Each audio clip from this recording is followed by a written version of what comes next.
about the thumb method? So the thumb method, and this one I find extremely tricky, but I really want everybody to feel comfortable with it. It's for this one, you can actually, the baby tends to jump a little bit more. So you have to make sure that you're keeping your hands. So you're wrapping your hand around the baby.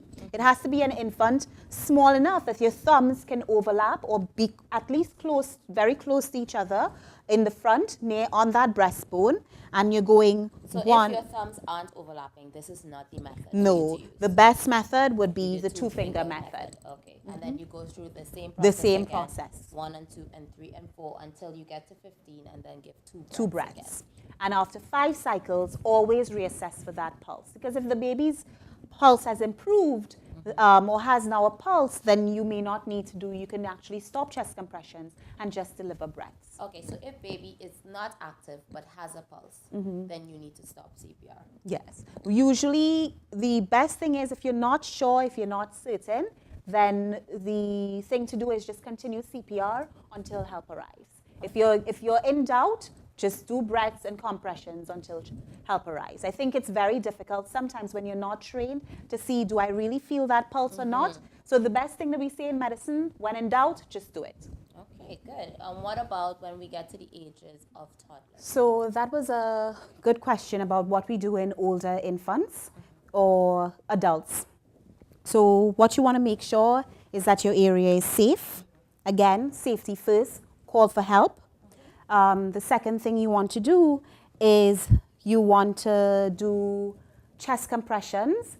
It's more chest compressions in an older kid and an adult as opposed to the 15 because they found that cardiac function is more important. So you want to do 30 chest compressions and 2 breaths in an older child and an adult.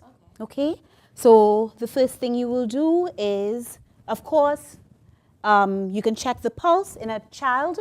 We saw that you check the pulse in the bend of the arm, and in an adult, you can check the pulse by the carotid. You see a lot of this, and this pulse is actually much better to feel because if you do it on yourself right now, you'll actually feel it.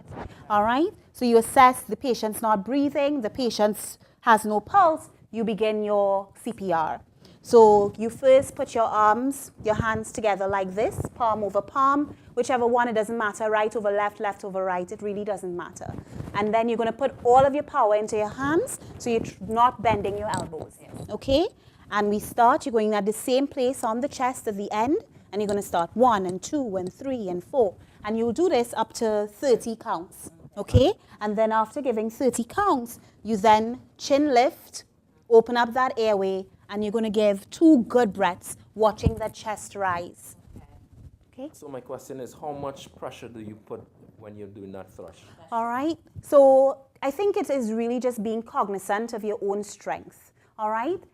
Because in the heat of the moment, to tell you to measure the amount of inches and centimeters will be difficult. So just be aware that you want to be able to start that heart pumping, but you don't want to fracture the ribs, which is a common complication of CPR. Thank you so much, Dr. George, for giving us the information. Now we know what to do when our babies are choking, and we know how to do CPR properly, both on a baby and on an infant. Right now, I'm going to speak to you about crib safety. First thing, when you have a young infant and you're placing them in the crib, I know in the Caribbean, we tend to put our infants on our back and on their front. On the belly. Right, without much thought as to which one is preferred. Well, we're going to advocate that you place your infant always to sleep on their back. Yes. Right. The reason why infants are placed on their back to sleep is because when you place them in their front, there is a higher incidence of sudden infant death syndrome. What is sudden infant death syndrome? Sudden infant death syndrome is a syndrome where after placing your infant on their front, you come back and your infant is not alive. The infant is dead. And after they do all their investigations, they cannot really give you a realistic reason why the infant has passed away. And nobody can really say for sure what has caused the death of the infant, but it has been shown to be associated with infants sleeping on their stomach. So I advocate all you parents out there, so when you're putting your infant to sleep, please put your infant on their backs. Yeah, the next thing that I want to speak about is infant safety throughout the home. Yes. If you live in a multi-layer type of housing, you need to put things in place where the infant is very, very much protected. Yes.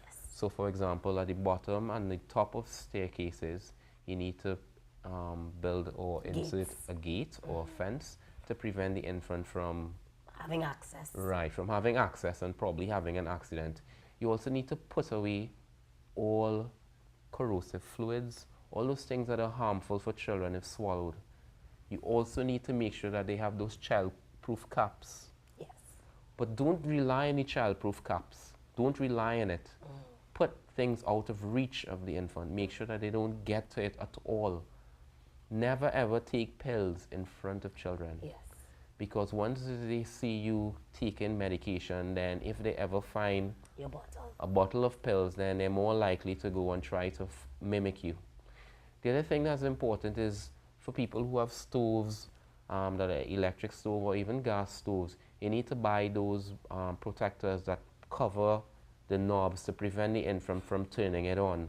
So these are just a couple things that you can do to prevent your infant from encountering danger. We're going to take a break now, but when we come back, we will have more child safety tips. Stay tuned.